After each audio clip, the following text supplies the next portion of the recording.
বাইরে ঝমঝম করে বৃষ্টি পড়ছে, আর ভাবলাম একদম মিষ্টির দোকানের মতো নিরামিষ ডাল পুরি আর আলুর তরকারি বানানো যাক। আর তোমাদের সঙ্গে রেসিপি শেয়ার করব না, এটা তো হতেই পারে না। চলো তাহলে রেসিপিটা দেখে নিই।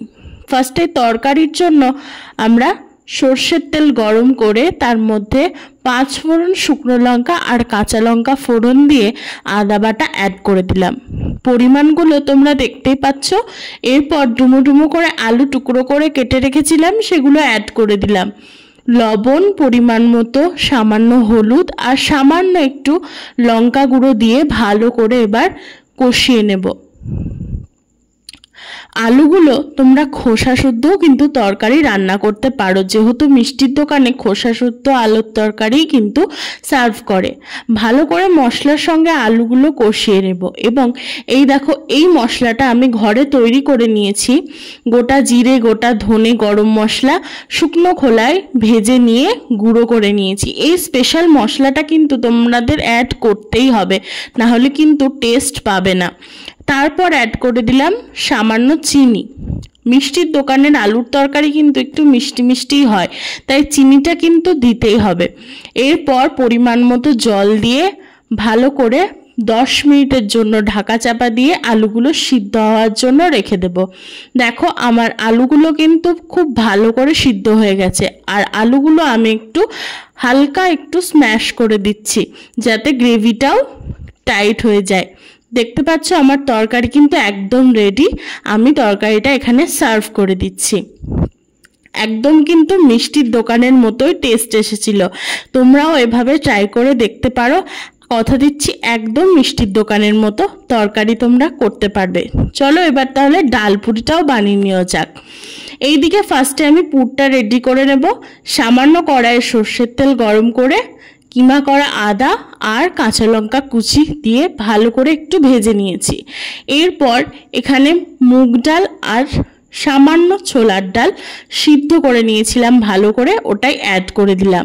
পরিমাণ মতো লবণ আর সামান্য হলুদ আর পরিমাণ মতো মিষ্টি দিয়ে, তোমরা পরিমাণগুলো দেখেই নিচ্ছ যে আমি কতটা পরিমাণ ব্যবহার করছি, অ্যাড করে দিয়ে ভালো করে কিন্তু ডালটাকে আমাদের শুকাতে হবে, যাতে অনেকটা ঝরঝরে হয়ে যায়। এখানে আমি মুগ ডাল আর ছোলার ডালকে অনেকক্ষণ ভিজিয়ে রেখেছিলাম, তোমরা 2 ঘন্টা ভিজিয়ে রাখতে পারো। এবং এই পর্যায়ে এসে আবারও আমি সেই গরম মশলাটা অ্যাড করে নিলাম। তোমরা এই গরম মশলাটা যে কোনো তরকারিতেই ব্যবহার করতে পারো। দেখো, পুরটা আমাদের অনেকটা শুকিয়ে এসছে এবং রেডি হয়ে এসছে। এইদিকে নর্মাল লুচির যে ময়দাটা, সেই রকম ময়দা তোমরা মেখে রেডি করে নেবে এবং একটু বড় বড় করে তোমরা গোলা পাকিয়ে নেবে। দেখতে পাচ্ছ আমি একটু বাটির সাইজ গড়ে নিচ্ছি, তারপরে কিন্তু পুরগুলো এর মধ্যে ভরে দিচ্ছি ভালো করে। ডালপুরি যেহেতু ময়দা দিয়েই হয়, সেহেতু ময়দা দিয়েই কিন্তু করতে হবে, নাহলে দোকানের মতো স্বাদ পাওয়া যাবে না। আর মুগ ডাল যদি 3 ভাগ নাও, তাহলে ছোলার ডাল নেবে 1 ভাগ। এই কোয়ান্টিটি বুঝে কিন্তু নেবে। ডালপুরি আমি মুগ ডাল আর ছোলার ডাল দিয়ে মিশিয়ে করেছিলাম, তোমরা যে কোনো একটা ডাল দিয়েও করতে পারো। দেখো, এইভাবে আমি আস্তে আস্তে পুরগুলো সমস্তটা ভরে নেব এবং গোলগুলো রেডি করে ফেলবো। ডালপুরির সাইজ যেহেতু একটু বড় বড় হলেই ভালো লাগে, সেই জন্য আমি গোলগুলো একটু বড় বড় করেই করেছি। দেখতেও ভালো লাগবে আর খেতেও কিন্তু ভালো লাগে। এইবার দেখো, একটা একটা করে ডালপুরি আমি সুন্দর করে গোল করে বেলে নেব। তোমাদের কার কার ডালপুরি খেতে ভালো লাগে অবশ্যই আমাকে একটা কমেন্ট করে বলবে।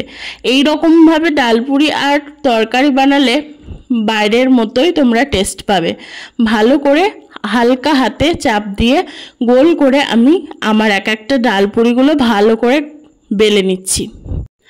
ডালপুরিতে যারা হিং খেতে পছন্দ করো, এবং ডালপুরিতে হিঙের গন্ধটাও খুব সুন্দর লাগে, কিন্তু আমাদের বাড়িতে যেহেতু অতটা খায় না, সেহেতু আমি অ্যাড করিনি। তোমরা কিন্তু অবশ্যই হিং যারা পছন্দ করো তারা হিং 1 চিমটে ব্যবহার করবে পুর তৈরি করার সময়।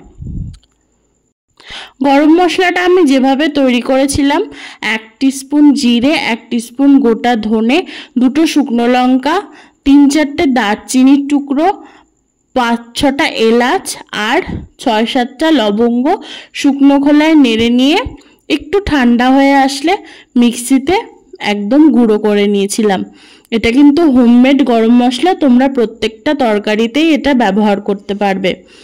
এইদিকে দেখো তেলটা বসিয়ে দিয়েছি, একদম গরম হয়ে গেছে।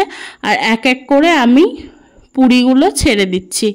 খুন্তিতে করে আস্তে আস্তে তেলগুলো লুচির ওপর দিতে হবে, যাতে লুচিটা অনায়াসেই ফুলে আসে। আমার লুচিগুলো দেখে বুঝতে পারছো কতটা ফুলে আসছে, আর বড় বড় লুচিগুলো হয়েছে, খুব সুন্দর হয়েছিল। এরপর আস্তে আস্তে সমস্ত ডাল পুরিগুলো এক এক করে আমি ভেজে নিচ্ছি। আর প্রত্যেকটা পুরি আমার কিন্তু খুব সুন্দর হয়ে ফুলেছিল। একটু লাল লাল করে ভেজেছি আমি, তোমরা যেরকম খেতে পছন্দ করো সেরকম করেই ভেজে নিও। প্রত্যেকটা ডাল পুরি দেখতেই পাচ্ছ খুব সুন্দর করে ফুলেছে। এভাবে যদি তোমরা ডাল পুরি বানাও একদম দোকানের মতোই টেস্ট পাবে। বৃষ্টির দিনে আমাদের গরম গরম ডাল পুরি আর আলুর তরকারি কিন্তু একদম রেডি। এরপর আমরা সবটাই সার্ভ করে নিচ্ছি। তোমরা দেখতেই পাচ্ছ, দেখতে একদম দোকানের মতো যেমন লাগছে, খেতেও কিন্তু একদম দোকানের মতো। এরকমভাবে তোমরা সবাই বানিও, সাপোর্ট করো এবং কেমন হয়েছে অবশ্যই কমেন্টে জানিও। দেখে তোমরা কিন্তু বুঝতেই পারছো আশা করি যে খেতে কিন্তু কেমন হবে। এখানে দেখতেই পাচ্ছ আমি তোমাদের ভেঙে দেখাচ্ছি, পুরে একদম ঠাসা। যত বেশি পুর দেবে তত বেশি কিন্তু খেতে টেস্ট হবে। এখানে মুগের ডালের কচুরি আমি বানিয়েছিলাম এবং পুরগুলো তোমরা দেখতেই পাচ্ছ, পুরো দেখা যাচ্ছে ভালো করে। এরকম তরকারি থাকলে ডাল পুরি কিন্তু জমে যাবে। ভালো লাগলে অবশ্যই লাইক করো।